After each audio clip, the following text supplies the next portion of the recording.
Rien n'est comparable à la traite atlantique, c'est vrai. Est-ce une raison pour passer sous silence une autre traite, non moins terrible? Depuis le Sénégal et depuis toute l'Afrique, des millions de personnes ont été déportées, non pas vers les Amériques, mais vers le monde arabo-musulman. Selon les dernières études, ils furent entre 15 et 17 millions. Cette traite a duré pas moins de 1400 ans, du 7e au 20e siècle.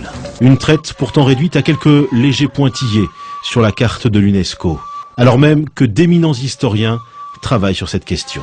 Salah Trabelsi est l'un des meilleurs spécialistes des traites musulmanes. Lui aussi est confronté régulièrement aux effets de l'ignorance. J'ai assisté récemment à un colloque au Maroc et un assistant donc au colloque qui a pris la parole pour dire écoutez, je ne comprends pas qu'on puisse en effet associer donc ou comparer l'esclavage en terre d'islam avec les autres formes d'esclavage, puisque chez nous donc les esclaves ont été toujours bien traités.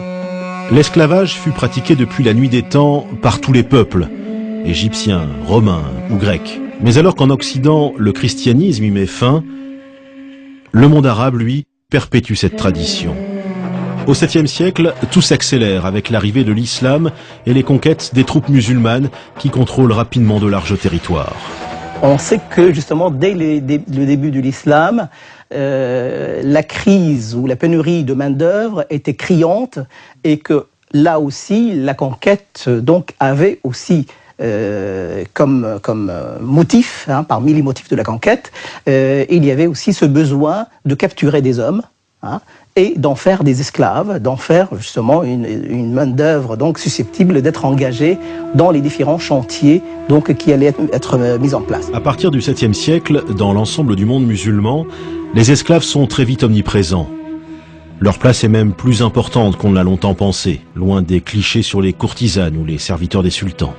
La recherche aujourd'hui montre que les effectifs d'esclaves étaient plus importants et qu'ils existaient non seulement dans les demeures bourgeoises, mais qu'ils existaient aussi dans les campagnes, et qu'ils étaient employés non seulement en tant que travailleurs domestiques, mais aussi en tant que travailleurs productifs, sans parler de l'armée, etc. Il y a parallèlement à cela une réalité terrible qui est celle des esclaves qui travaillaient dans les mines, des esclaves qui travaillaient dans les chantiers hydrauliques, des esclaves qui travaillaient dans les mines de sel. Avec le développement de l'empire arabo-musulman, la traite s'organise. Comme la traite atlantique, elle est affaire de professionnels. De puissants trusts régissent ce commerce, comme ceux du Caire. Dès le Moyen-Âge et jusqu'au 19e siècle, il existe même un syndicat des négriers qui négocie des commandes publiques avec l'État. Dans un monde musulman où toute la vie est régie par la religion, l'esclavage bien sûr n'y échappe pas. Le Coran recommande, certes, de n'être pas trop dur avec les esclaves, mais il autorise cette pratique. L'esclavage n'est pas justifié du fait de la religion, mais la religion légifère sur l'esclavage. L'essentiel, c'est que c'est une société inégalitaire dans les faits, et cette inégalité est reprise dans les textes et légitimée par les textes, puisque le Coran parle en plusieurs termes des esclaves sans jamais remettre en question leur statut, et le contraire eût été étonnant, parce qu'à l'époque, il était, dans le paradigme de l'époque, il est impossible de penser ces sociétés sans esclavage. En principe, l'islam n'autorise à réduire en esclavage que les non-musulmans. C'est ainsi qu'au cours des siècles, des centaines de milliers d'Européens, probablement 1 million, sont capturés. Mais l'Occident se défend. Comme les esclaves blancs se font rares, les musulmans se tournent de plus en plus vers l'Afrique. En Afrique, de nombreux noirs sont musulmans. Or, on l'a vu, l'islam interdit de réduire en esclavage d'autres musulmans. Cette contradiction va être aisément surmontée. À mesure que le continent noir devient le principal réservoir d'esclaves, se développe un racisme qui justifie l'esclavage, comme dans la traite atlantique en somme. Il faut dire que bien avant que les chercheurs européens de l'anthropologie physique n'élaborent au XIXe siècle les théories raciales et fantaisistes que l'on sait, dans le monde arabe, on avait déjà figé dans le temps et de manière presque irréversible l'infériorité de l'homme nègre. Et cela par des érudits qui étaient respectés et très écoutés comme Ibn Khaldoun. Ibn Khaldoun, grand lettré du XIVe siècle, qui pourtant écrit « Les seuls peuples à accepter l'esclavage sont les nègres », en raison d'un stade inférieur d'humanité, leur place étant plus proche du stade animal. Il est sûr qu'il y a, et là justement j'ai montré qu'il y a beaucoup de qualificatifs, beaucoup toute une vision du noir, de l'esclave, comme un être inférieur, etc. Il y a plusieurs termes en arabe. Pour dire esclave, on dit abd. On va dire ghulam, zinji, on va dire aswad. Alors, ce qui est intéressant, c'est que le terme de aswad veut dire noir. Hein? Zinji va également s'appliquer aux noirs issus de la région, donc de l'Afrique orientale. Donc, on va progressivement assister à ce que la connotation régionale ou ethnique devienne l'équivalent d'esclave. Hein? Et encore aujourd'hui, dans les sociétés maghrébines, à titre d'exemple, dans le sud de la Tunisie, plutôt que de dire noir, on dit un esclave, on dit abd. Au nom de ces théories, l'Afrique connaît 14 siècles de chasse à l'esclave. Des attaques menées par des soldats dans le cadre de guerre ou par des bandes armées aux ordres de marchands. Ces attaques, bien sûr, sont d'une violence inouïe. C'est le feu qui est mis dans les cases. C'est des attaques frontales, bien sûr, contre des populations démunies de défense. Et bien sûr, par la suite, bien sûr, c'est un arrachement donc de ces personnes à leur famille, à leur pays. Pour capturer un esclave, les assaillants tuent en moyenne 2 ou 3 personnes. Et dans les villages, il y a une marchandise que l'on recherche particulièrement. En tant que marchandise, bien sûr, l'enfant donc est plus à même d'être réadapté, d'être acculturé, d'être maîtrisé. Hein, alors qu'un adulte, il aurait tendance à ne pas accepter sa servitude.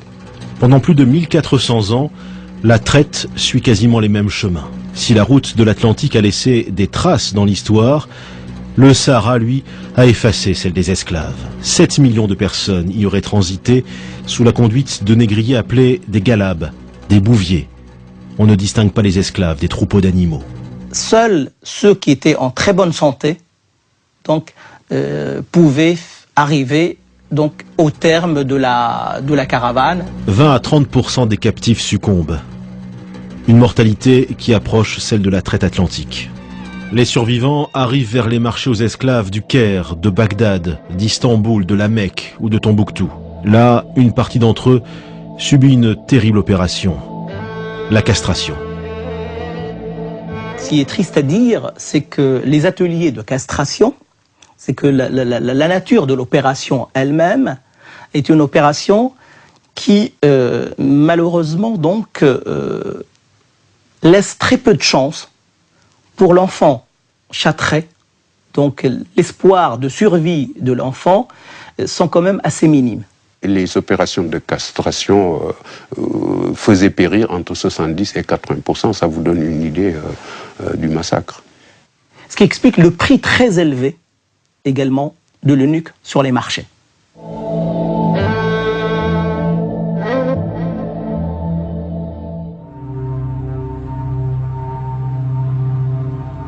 Malgré sa cruauté, la traite orientale a duré jusqu'au début du XXe siècle, sans être remise en cause.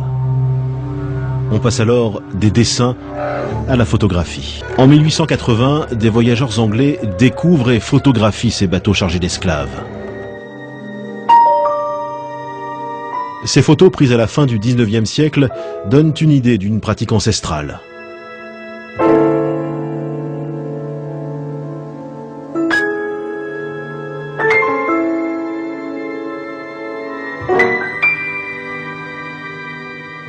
Ce cliché, tout aussi exceptionnel, montre des esclaves au travail, dans une plantation de clous de girofle. En 1830, 100 000 esclaves travaillent dans les plantations de Zanzibar. Historien de renommée mondiale, Ibrahima Thioub est l'un des rares Africains à travailler sur la dimension africaine de l'esclavage.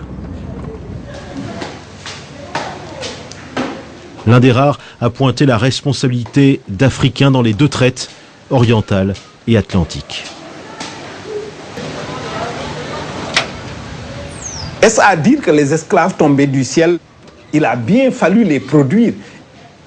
Il n'y a aucune puissance qui a les ressources ni politiques, ni économiques, ni technologiques pour venir sur les côtes africaines, pénétrer à l'intérieur du continent et qui arrive, qui ramasse les gens dans les villages et les amène pour les exporter. C'est parce que des groupes sociaux africains, des élites africaines ont très bien compris l'avantage qu'ils pouvaient tirer de ce facteur externe qui arrive sur les côtes africaines et servir de relais pour la capture des esclaves, organiser une économie assez efficace qui ne pose aucun problème moral à personne à cette époque. C'est à nous, aujourd'hui, que ça pose des problèmes moraux. L'existence de ces intermédiaires témoigne d'une autre réalité, plus taboue encore, occultée par cette histoire en noir et blanc. Ce secret bien gardé, c'est que la traite était une pratique répandue au sein même des sociétés africaines, bien avant l'arrivée des Occidentaux et des Arabes, et bien après leur départ. Des millions d'Africains ont été réduits en esclavage par d'autres Africains. 14 millions, selon l'historien anglais Patrick Manning. La traite atlantique des esclaves a développé une violence sans précédent dans les sociétés africaines à partir du XVe siècle. Des royaumes prospèrent uniquement autour de l'esclavage, se faisant des guerres perpétuelles pour s'approvisionner en bétail humain. Chez les élites africaines elles-mêmes, dont beaucoup sont musulmanes, le sentiment d'une solidarité avec le monde arabe l'emporte sur l'exigence d'un travail de mémoire. On a l'impression que le grand mal pouvait venir de l'Occident, mais ne pouvait pas venir des voisins musulmans du Nord. Aujourd'hui, les pays d'Afrique du Nord et beaucoup d'autres, du moins et du Proche-Orient, sont devenus très amis avec les pays africains. Alors tout ce beau monde s'arrange sur le dos de l'Occident, mais on a décidé de ne pas rouvrir cette page douloureuse. Il existe toutefois des historiens ou des intellectuels courageux qui ont décidé de regarder l'histoire en face, parfois contre leur propre société. Le professeur Tube est de cela. Un événement l'a marqué, une conférence en 2001 pendant laquelle il a osé sortir des discours convenus et parler de toutes les traites. Quelle a été la réaction de l'auditoire? Dans l'auditoire, il y avait des Européens, il y avait des Africains. J'ai fait exprès de ne pas dire des Blancs et des Noirs. J'aurais pu le dire. Pour moi, les problèmes que je posais étaient des problèmes inodores, incolores et sans saveur, que c'était des banalités et que personne ne s'occuperait de ma communication.